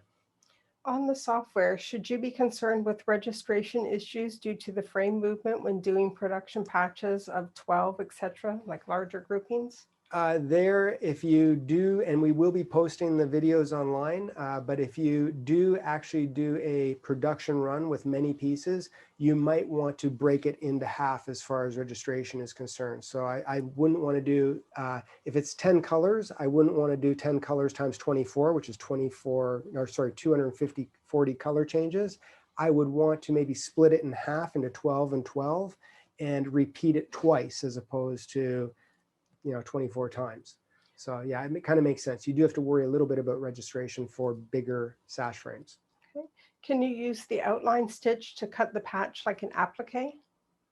Yep, that's exactly what we're doing. We're using the outline stitch to create a applique that basically is built for the finishing stitch. So you got it. That's exactly what we're doing here. Does the last step cover the push and pull compensation if there would be any problems? The last step, that finishing stitch around the outside, should line up 100% almost every single time. That's why, again, I did not include the EMB file formats for any of the patch DIY patch kits that I've done, is because I really don't want anybody messing with any of the files. They are meant to go together exactly as they are. What fabric do you recommend for the background? I personally like a poly twill, and as I mentioned, you can see our poly, I guess, twill that we have specifically for patches, because it does have the PVC and the buckram in between. But if you don't want that, there are other poly twills that have a PVC backing that are also kind of stiffer, and they do give you better end results. If you're not using a PVC backed material, make sure that you do back it with either the no-show mesh fusible or with a tacky patch, because it'll reduce fraying. Okay, next question. Mm-hmm. Can I, after the laydown stitch and the placement stitch, couldn't you cut the outside of the fabric as you would an applique before finish inside of the pattern? You could, but you're just adding more time to the process. If you cut it beforehand and you have it as a piece that's kind of already cut and finished and is exactly the size, then it saves you the whole step of cutting it while it's in the hoop, and it's downtime on your machine that you would have saved. And odds are, if anything ever goes wrong on movement on your machine, it's during that process of you pulling up and trying to cut around. That's when you distort the, I guess, piece in the hoop, and registration goes off. Doing your own pushing and pulling. Yes, it gives you better results to just pre-cut them. And I mean, you could do 100 of these pre-cut in hoopings, and then have them sitting there ready to go, and just literally spray them, pop them, spray them, pop them. It's just so fast. Could the iron-on be applied to the patch prep film before doing the embroidery? You could, but the problem is you'll be ironing through. The cool thing about the post patch, which gives you that nice finished look on the back of it, it gives you, oops, wrong one. Gives you that nice finished look on the back where you don't have any tails and it looks like a professional patch, is that it is not actually showing any of those little tails. If you iron it on first and then embroider on it, you could do that, but then you're kind of defeating the purpose, because you'll then see a messy kind of background within your patch. What kind or size of needle do you use? It seems like the layers would break a standard 11 or 12 universal. Nope, I use a 7511. Okay. No issues. We did all of these patches, 7511, no issues whatsoever. Could you not put the post patch underneath the embroidery before the final outside is stitched? Again, you'll still be sewing through the, sorry, say that again. Could you not put the post patch underneath the embroidery before the final outside stitch? No, because then you're embroidering again through the post patch at one of the processes, and it's not going to cover up the stitches. The whole idea is that it gives you a nice finish on the back side of the patch. If you look at most of the patches that come from offshore these days, they all look like nice finished pieces that are nice and stiff and basically sit like a board, just like that. The prep patch film, that is hard to say. It is, I told you. Prep patch film for that material, could it be used for applique? Prep patch for applique, I guess you could, but then it would be an applique that you're going to pop out afterwards and have as a finished patch in reality. So you could make patches from appliques using that product. Yes, you could. Yep. And Commercial. then you could put the seal on it afterwards and it would make it stiff just like this. Commercial patches often use thinner thread for smaller details. Do you need to change settings in hatch if you're using, say, a poly neon 75 instead of the regular 40 thread? Yes, you would change densities and needles. And I personally have never gotten into that as a commercial embroiderer, just because at the time that was too much time in production to be changing needles back and forth. But yes, you would need to change densities and needles using a lighter weight thread. Okay, a similar question. With multi-needles, do you need to change to a heavier needle? Not necessarily, unless you're going to be doing a thread like Feline, which is a very thick, 12 weight thread, then you might have to change to an 85 or something like that, but not normally, no. I mean, in the old days, and I only have two of these spools here, but these are actually, we looked at the Shifley designs. These are two Shifley spools. These spools are actually probably 60 years old. And one is we used to call it 100 weight and 150, which is a thinner and a thicker thread. So using thicker and thinner threads is something that the industry has been doing for many, many, many years. For the customers who ask for peel and stick back patches, how would one achieve that? The peel and stick is this product right here. Okay. Yep, that's the post patch product. Okay. Are your products available to purchase in the UK? There would be shipping charges, so that you would have to, I guess, contact us and we could try to find the most economical way to get it to you. When you design, two more questions because I still have something I need to show, okay? Two more. When you design the patch, do you use the outline file or the Merrow file for the dimensions? And how do you know where the edge of your stitches should be? Like I did in the one where I did this one here, so this one, I actually used the Merrowed file to do the inside, so I knew where the overlap with the fill would be. So I did use that Merrow file as a base for my artwork of creating the patch, but then I got rid of it and I replaced it with the outline file. So I did use the Merrow file for the inside because I knew that I had to adjust for push and pull, and then I switched it. But if you're not putting fills down and you're just putting a logo, like if I had just the trees in here with the lettering, then I probably wouldn't have to have done that because I wasn't adding as much detail. So there's a little bit of theory that goes into how you're going to edit the designs. Every design is different. I think you've already answered this, but what needle size to use when embroidering? 7511 is my needle of choice. 99.9% of the work that I'm doing is with that needle. Okay, we'll come back to more questions. Awesome. Okay, so I'm going to go through this really quick, guys, because that was only half of the cake. I'm going to show you something else that's really cool. And this one is the other side of Patches Made Easy. We actually have our DIY, which is do-it-yourself patches, which we have in those 3 shapes and the 4 different sizes. But I also did something even a little bit easier, and that is these ones right here. These are our ready-made patches. And I'm going to show you these real quick. Ready-made patches. Now, our ready-made patches are actually patches that are already completed. And what I mean by that is we do have different shapes, circles, ovals, rectangles, and squares.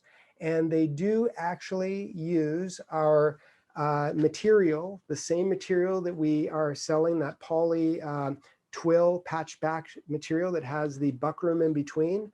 So this is the patch right here. It is domestically made, which I love. We actually are working with the same company that we've worked with since the 80s. And I'm looking for I've lost my patch, Jen. I have too many, I'm getting too many samples here. Oh, here we go. Well, you're looking for that. Yep. Was the 7511 sharp or ballpoint? Yeah, probably sharp. Sharp I would use most of the time. I'm more of a universal. And you can actually get the patches already made. And we do have different, I guess, kits that we put together. And what we've done is we actually have our ready-made patch setup, which I'll show you in a second. But we have a bundle which is 72 circular patches. It actually comes in 3 different sizes. There is, I think, 6 different combinations of colors. There's 5 different white drills that have a black border, a white border, a blue border, a gold border, and then we have a black with a black marrowed outline on it. So you're getting all the different patches that are already completed. Now, the reason why that is kind of cool is if you take the fact that you're getting 72 ready-made patches at $72, that means they're $1 a piece. That is with the Merrow border, with all of the backing and everything. And if you look at the stitch count of a 3-inch simulated Merrow, it's about 30, I think it's 3,300 stitches. So if you take $1.50 times 3,300 stitches, you're basically talking about $4.50 in runtime on your machine. So it will take you a lot longer to do it with the DIY on your machine. And if you are looking at making money with patches, this is probably the most proficient way of doing it. Now, I'm going to show you really quickly how this works on the thing here, because it is really, really cool. Let me go here to my share screen. And I'm going to bring back up my videos. And I'm going to show you this one right here, which is our ready-made patches.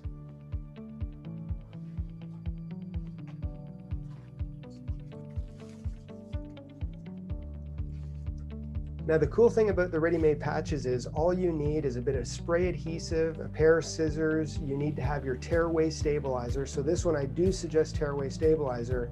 All you're going to do is hoop a piece of tearaway stabilizer and make sure that your hoop is nice and tight afterwards so that it's not going to slip. Then you put it on the machine, and the first stitch it's going to do again is a placement stitch. So this is going to hold the patch right within that placement stitch. So now I take that finished patch, so this is a marrowed patch, you can see the little tail on there.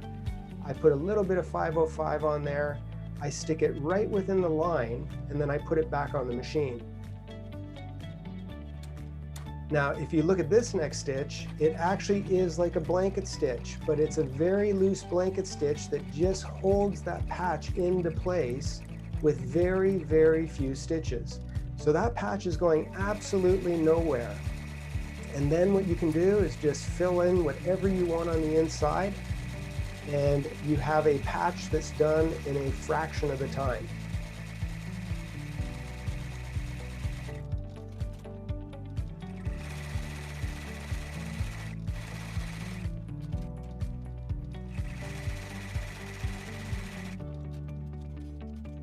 And that's pretty much it. Once you take it out, you very quickly just snip the few little stitches within that blanket stitch, and it just pulls out all in one piece.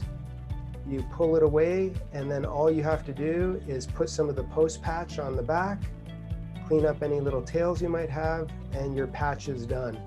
So the DIY patches are super easy, and the ready-made patches, to be honest, are even easier. So we were really, really excited about showing you guys our ready-made patches.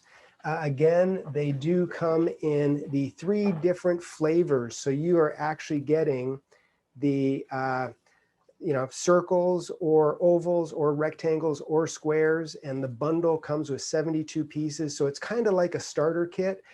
In a very short period, we will have the patches available. If you just want, let's say 3-inch with white with a gold marrow, you can buy them by the dozen, and they also will be very cost effective. So it's just a really, really fast way. Now, we did also do a second bundle. You guys got the first bundle included as a bonus. So you got that first bundle that had the 75 designs in it.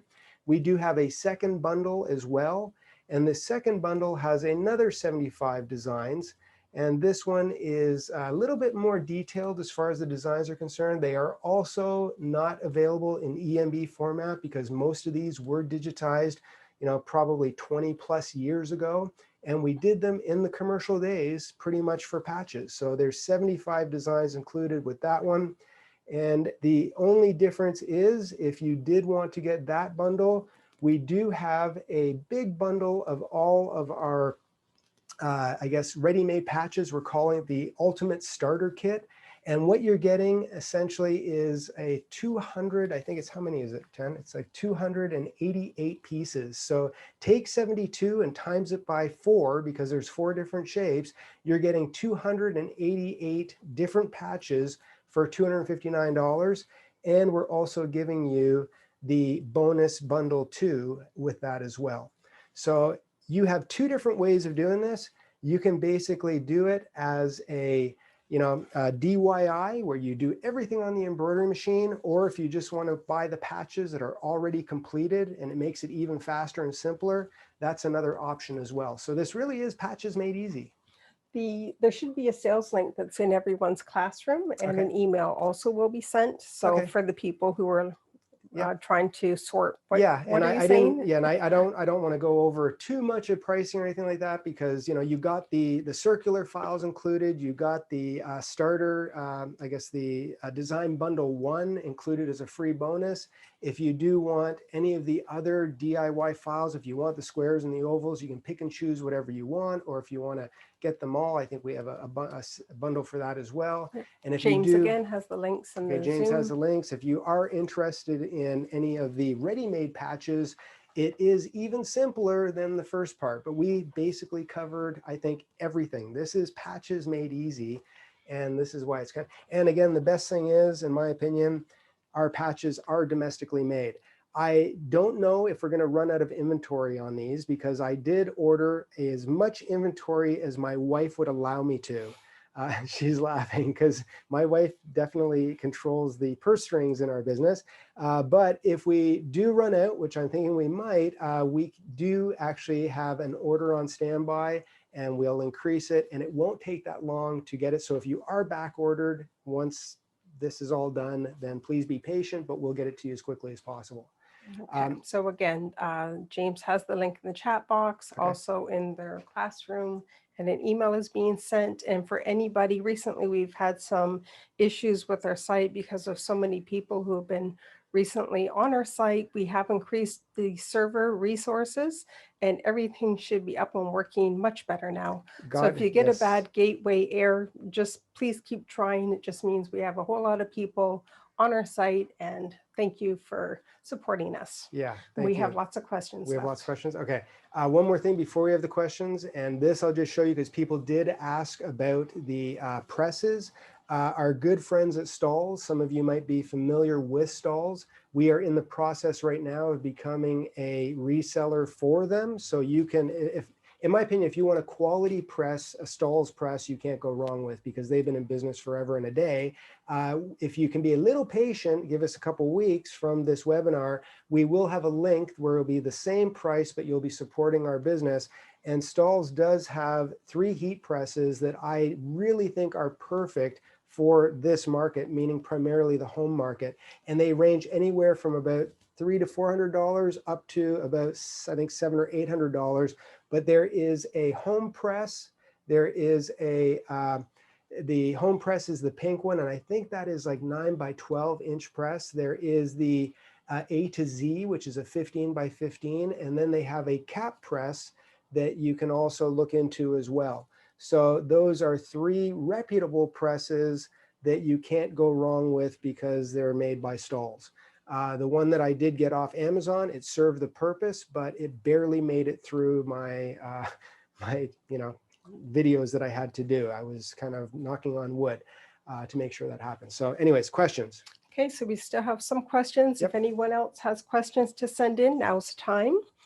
Can you lay the fabric on the hoop and then do the placement stitch and then cut the excess material away? Sure, you could. Basically, floating is what they were saying. I prefer always to hoop my fabric, but if you're just running the outline stitches, which is literally a run stitch, and you're not doing any other embroidery, you could probably hoop your stabilizer and then float your fabric on top. But also keep in mind, one of the reasons why I hoop it is because I do suggest, even if you don't get the tacky patch, you want to use a fusible no-show mesh and iron that onto the fabric first, because it reduces frayed edges. And there you might as well hoop it anyways, because you'd be floating a stabilized material on another stabilizer. This is just a comment. This Mhm. person says that their company gave them backpacks and they can earn patches. Oh, So cool. they're busy designing one for their own team to earn the patch for their And backpack. you can make the patches. That's awesome.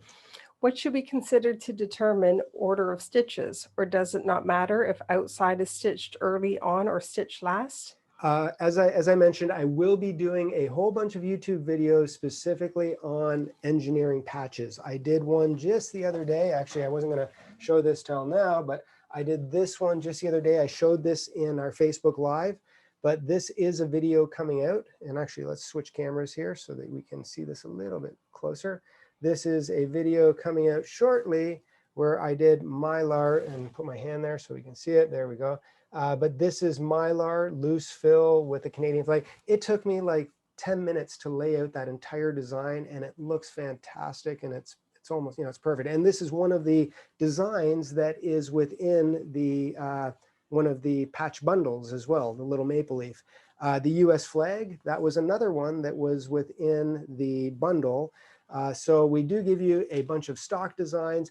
The order in which you do them will depend on if there is a lot of filled areas or very little filled areas. In other words, there'd be less movement in this and more in this, so I might change the sequence based on how much I'm putting into the patch.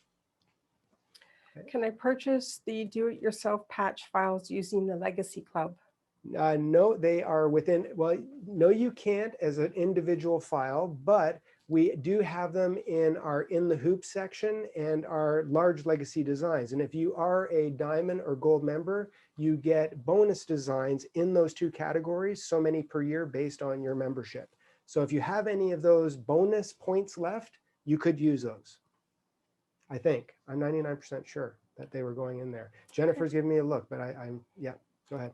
Once the patch is heat pressed onto the garment, do we need to sew them as backup? I personally would suggest sewing them on as backup if it's going to be a laundered item. That I wouldn't just rely on the, I guess, iron-on seal. If it's something like a baseball hat, no problem, because how often do guys wash their hats? Never. Somebody asked if you could quickly just mention the Velcro back again. They were trying to listen. They were distracted with your little blurb. Okay, the Velcro, there is a website called hookandloop.com. They sell the Velcro and a comparable product because that is a license or trade name. If you are going to insert Velcro, it would be after the first outline stitch. You would then put your fabric down on the top, float the Velcro underneath a larger piece.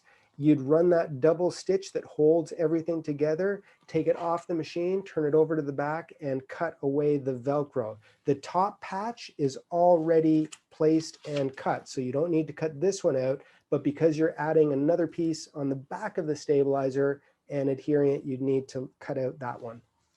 And I will do a video as soon as I get some Velcro here, which we are in lockdown like many of you are. Best method for making a patch to cover a corporate logo on a jacket. A patch to cover a corporate logo? Yes. Ooh, that's cheating. Maybe not with them anymore. Yeah, that's right. If you're not best, sorry, what was it? Making a patch to cover a corporate logo on a jacket. I guess best method is to figure out what size you need as far as the sizes. So if you need, 4-inch to cover it, just use the 4-inch size, do whatever you want. And then you could actually you could almost treat it as an applique and sew it directly onto the garment and have that patch look. That is a great idea. I'm going to do a video on that, and I'm going to say it was my idea, even though you gave it to me. So that is a great idea. It'll give you a simulated patch look, but you're treating it really just like an applique. Do you have to do a full fill? You do not have to do a full fill. The twill, the poly twill, will act as a background. For this one, I definitely did a twill, like a fill on there, because it has that really cool look. But with this one here, there is actually just the white background of the material. This one definitely has fill stitches. Can you iron on patches with Mylar, or will it melt the Mylar? This was ironed on. This is Mylar that is in this patch. And I did it on a heat press at the 360 degrees Fahrenheit for putting on the backing. Again, the Teflon is the key. Okay, if you're going to iron on and if you're going to iron kind of onto the background of this, obviously the iron's touching the back, not the Mylar, but I did put Teflon on both sides. Could I use the press-on patch onto a nylon jacket? Press on patch onto nylon, that I would really be careful and test, because usually if you take a iron and put it on nylon, instant melting. Yes. So yes, please don't do that. I would sew that one on. I wouldn't even try it unless you have, unless it's a friend's jacket who you don't like that much. Are patch cut film and other supplies going to be available in Australia? That I will have to see. I don't know at this point, but we'll see what we can do. Shippable, yes. Yeah, but we'll shippable, look yes, further into- and we'll see if we can arrange something. Is the twill fabric used in place of cotton fabric for better stability? Actually, we did years ago. It was a cotton twill, and the industry, all of the commercial industry, even the people that I get my patches from now, which is a US manufacturer, and we've known since the 80s, they have moved to polyester. So I think the industry in almost everything has moved to polyester, even with regards to thread. Everybody used to run rayons. Now they run polyester threads. Can you sublimate onto the pre-made patch? Sublimation, sure. That would be awesome. Yeah. That's cool. I mean, I wish I had some of these toys to do more. You have lots of toys. Yeah. Jennifer also limits the amount of toys that I buy. Wow. Does the top thread get pulled all the way to the back so the bobbin thread doesn't show? Or do you need to have your bobbin thread match your top thread? I don't concern myself with the bobbin thread. The bobbin thread, if you look at the back of this, actually it's kind of hard to see, but it's, based on the tensions, it's pulled a little bit of the bobbin to the back. As long as your tensions are good on the front, that's all that really matters. And if you do use the, post-patch iron-on, it basically covers all of those little tails. That's what I like about the iron-on, is when you're done, it gives it that nice, clean, finished look. It makes the patch really nice and stiff, the way patches are meant to be, and it makes it look clean on the backside. Somebody says, where can I find the fabulous looking screwdriver for tightening the hoop? Oh, I got that screwdriver from, at the time, a Baby Lock dealer. So I do have a couple of the 10 needle machines, and we have ZSK machines, and we have a Brother machine. And I know that for the Brother and Baby Lock hoops, they have that really cool screwdriver that is easy to turn. The plastic film for the prepping patch, they have a film that's in New Zealand that looks similar. It's a heat away film. Would that be something similar? I would try it. It should be something similar. I did make sure that when I sourced my products, I tried to source them as close to the products that we used when I did do manufacturing, knowing that the industry has changed. So I made sure that our products were definitely not water soluble, because I find those are more of an issue, and I'm using pressing. So I wanted to make sure that they were all heat activated. But yes, try it. Could you use a steam press? I would not suggest a steam press personally. Okay. Do you offer custom sizes with ready-made patches?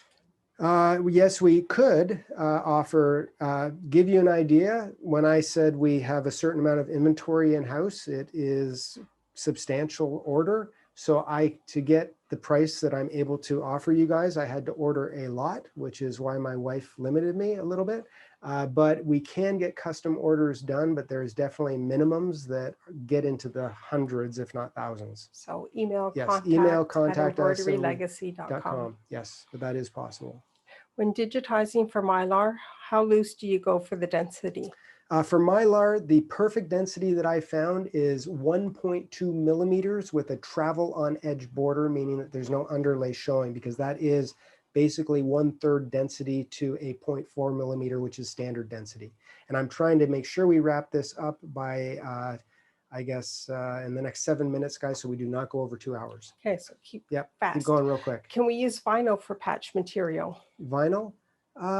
You could use vinyl, but with vinyl, really be careful with the densities of the designs and lettering that you're using.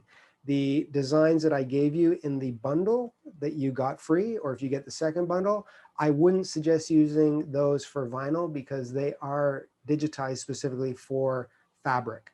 The penetrations, too many penetrations in vinyl will cut through the vinyl and cause thread breaks and bird's nests. Oh, kind of ties into the next. Have you ever heard of using clear vinyl for tablecloths for stabilizer? Uh, you might maybe try it. I haven't personally tried that. I'm all for trying things, and if they work, thumbs up. So give it a shot, but I personally haven't tried that. With the Velcro, is the soft part put on the patch or on the garment? I personally like to see the soft part, which is the loop, okay, not the hook. I like to see the soft part on the back of the patch, and then you will sew, whether it's straight lines or sew the other part onto the garment so that you, as far as your machine is going, because you have to remember that usually when they do the hook and loop, especially like in military and stuff, they are putting the Velcro hook part on the garment and it's sewn on by an industrial sewing machine. When you're talking embroidery, they are industrial if you have a ZSK or Tajima or a Baruden, but if you try to sew through all those layers and have that hook, which is a plastic, on a home machine, it might be really iffy as far as damaging your machine or breaking needles. If we use the patch back poly twill, do we need the tacky patch fusible? Patch back poly twill. No, you do not. The question, if you have the patchback poly twill, you would use the spray adhesive because it already has the twill, it has the buckram, and it has the PVC, which is like a Pellon on the back. So it is completely done with 3 layers. What is the type of Mylar? The Mylar, it's an opaque cellophane, and that on the email, we do have that available as well, reasonably priced. I think you get 20 big sheets that we send out to you, which is enough for hundreds and hundreds and hundreds of patches. How do you adjust the density for Mylar? Just go into your settings in your software, grab the fill, change it from 0.4, which is standard density, to 1.2 millimeters of spacing, turn off travel on edge so there's no underlay, and hit the enter button. What's the recommended thread to use? For me, I personally use polyester threads because that is the thread of choice these days. I have been using Madeira a lot lately. It's a little bit more expensive, but I like the Madeira brand. But I've used all kinds of threads, Floriani, just pretty much anything. Some machines like certain brands of threads more than others. So that's usually what I've had. What thickness of Mylar do you use? The Mylar, and Jennifer has a piece that she's handing me. It is actually a very, very sheer, thin, opaque Mylar cellophane. So it's very sheer and it tears off easy. It goes down easy. I use a little bit of painter's tape holding it in place, and that's pretty much it. Can you use heat and bond on the back? You could use heat and bond on the back. Yes, you could. I think that our product might be more reasonably priced because it's commercial. But again, you could use that. Okay, this person missed the answer about the clear vinyl. Could you repeat quickly? Clear vinyl. I'm trying to remember. Embroidering on clear vinyl or use As the backing. As a backing. Clear vinyl as a backing, and we're talking about like a table cover or something is what they said. That would be a plastic as opposed to the patch prep, which is 100 micron sheet, and it's thick and it actually is rough on one side. My only issue with a clear vinyl, if you're going to use it as a base, is it will be smooth on both sides and you might get slipping in the hoop. So this one side that is dimply really helps to reduce it from moving. Can we use leather for patches? You can use leather for patches or suedes. I would suggest using thinner leathers or suedes, and make sure if your software allows it to choose a fabric assist for leather or suede so that you don't have short stitch lengths and that your density is further spread apart. For 2 minutes. When purchasing the tacky patch, the pre-patch and post-patch through the website, how much do you get? Is that price per yard? The website doesn't say, and it'll just say, yes, it is listed. You just need to scroll down more to get more on this product. Yeah, more on this product. It will show you how many yards you get for that price. And yeah. Not looking for pre-made patches, looking for the actual loose fabric to buy by the yard. of the poly twill that has the buckram in it? Yeah, we have that on our site. That will be within the email as well, or the flyer that Jesse put together. And basically you can, when I looked at it this morning, you can go to that section and you can choose the color and it'll show you the shade of the twill will pop up there. And you do purchase that by the yards. So if you want 5 yards, click on the color and units of 5 and you can get 5 yards. Your thoughts quickly for plastic bags used under the patch versus backing. Sorry, what was that? Say it one more time. Your thoughts on, sorry, the Okay. messages keep coming in, on using plastic bags for patches opposed to backing. Plastic bags. You could try it. Again, I personally wouldn't suggest it, or but it never hurts to try. So if that works for you, Let us know. yeah, let us know. So yeah. When you sew the patch down to an item, can you use the outline stitch to do that? Yes, you could. Not the outline stitch. You would actually take, in my opinion, if you want to try to line it up on your machine, the first stitch that sews out, which is the placement stitch, and then that second stitch, which goes inside of it a bit, that would be the stitch that you would basically do it. So you could do the first stitch, which is the placement, after you've done the patch, and then the second stitch that holds it in place. Just make sure you use the first stitch. I would match the color of your thread as closely to the color of the garment you're sewing it on. The second thread, which is the one that would tack the patch down, I would make sure that you use the same thread as you used for the Merrow color, so it blends together as much as possible. Apparently the US military uses hook-on patches. It uses hook-on patches. Yeah. Yep. And that I could see if it uses hook-on patches. Again, they are probably using commercial grade machines. If you own a ZSK Tajima or Bairden machine, which is a commercial grade machine, or have Racoma or something like that, then yes, your machine will handle that much. If you're using a home machine, the stepper motors are not commercial grade, and you could damage your machine by going through such thick materials. What size or density do you use for lettering to keep it clean and a nice stitch out? The lettering, if you use ESA fonts, which we have 800 of them now on our site, those are digitized fonts that are object-based, not stitch files. Then you can choose the fabric assist, which means that you can choose the density based on the fabric that you're sewing it on. A font is digitized by a person, and if they're a good digitizer, you'll have no issues. If they're not, then you might have some issues. So it really depends on the font, the software, and who created it. So I don't have a straight answer for that because it depends on so many variables.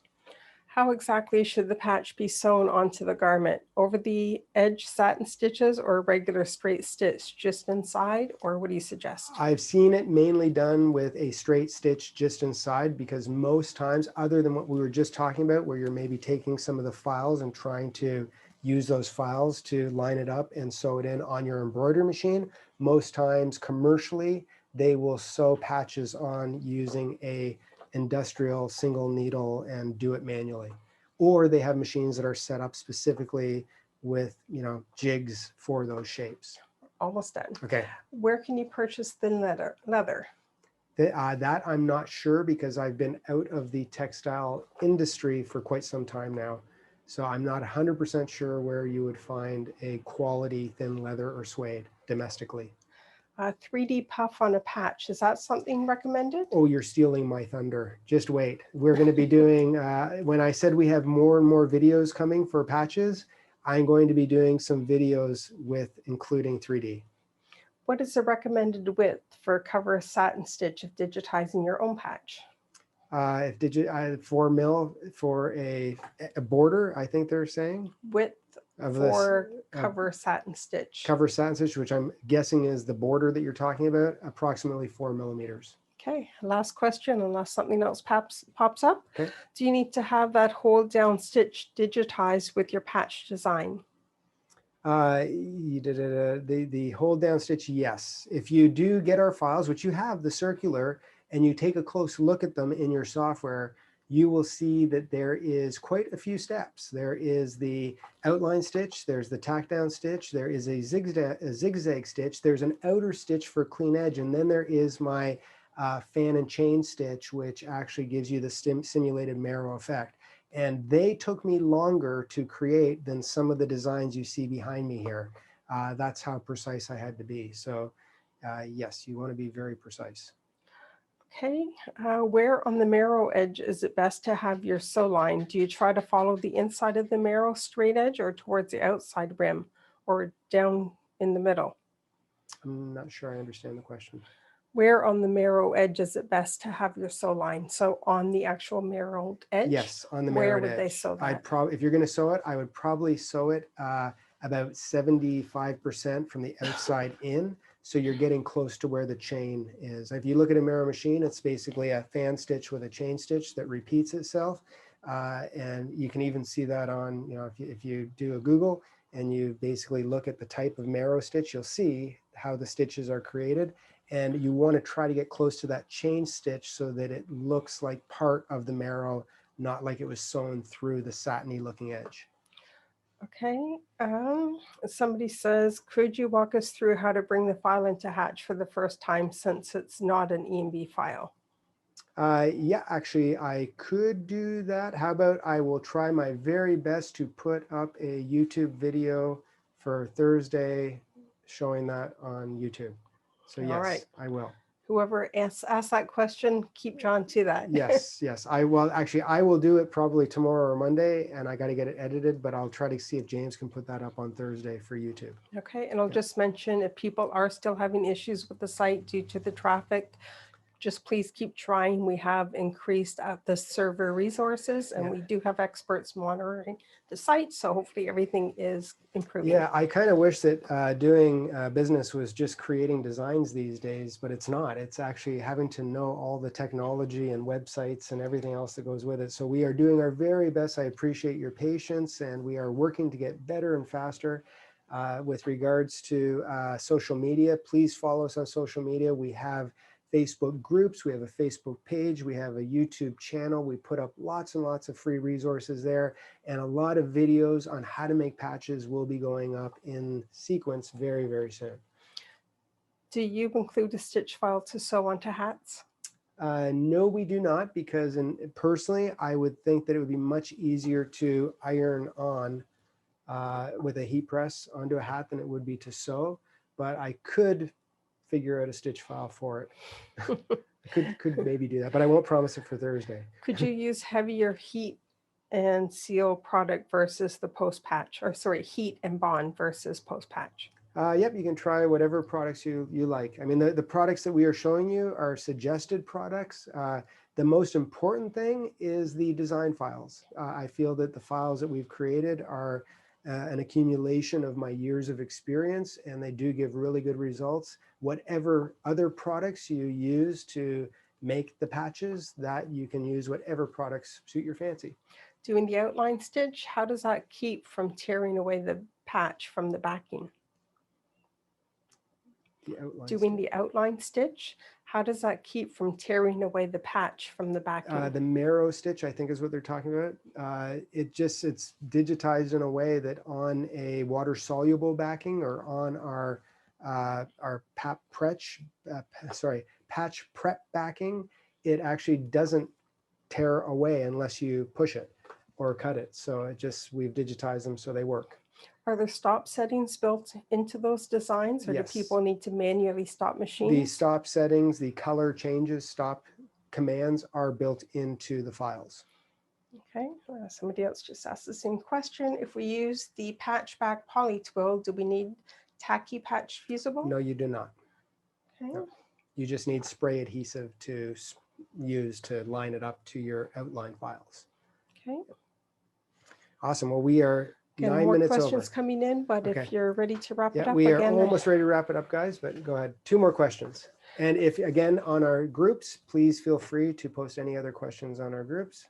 We got one more of these to do. I just want to know if you embroider your designs out before you do the patch stitch. If we embroider our designs out before we do the patch stitch, the finishing stitch, it depends on the design. Like with this one, I embroidered it out first and then did the outline stitch. But on this one, I just, hold on, not that one. I have so many here, which I have to get reorganized. Anyway, well, this one here, this one hasn't been removed yet. It's still on the prep patch.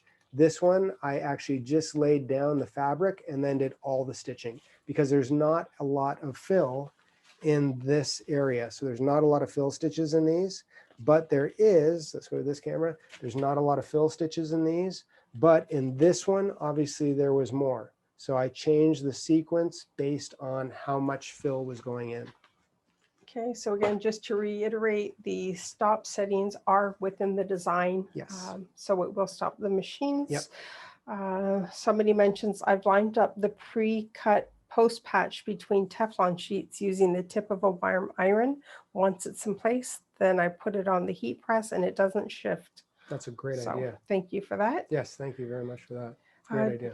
Does the patch prep film that you use to make the patch iron on, or do you need the additional step you just detailed with the other product to make it the iron on? Yeah, the prep patch, the prep patch is basically the foundation for creating the patch. It's not the finishing.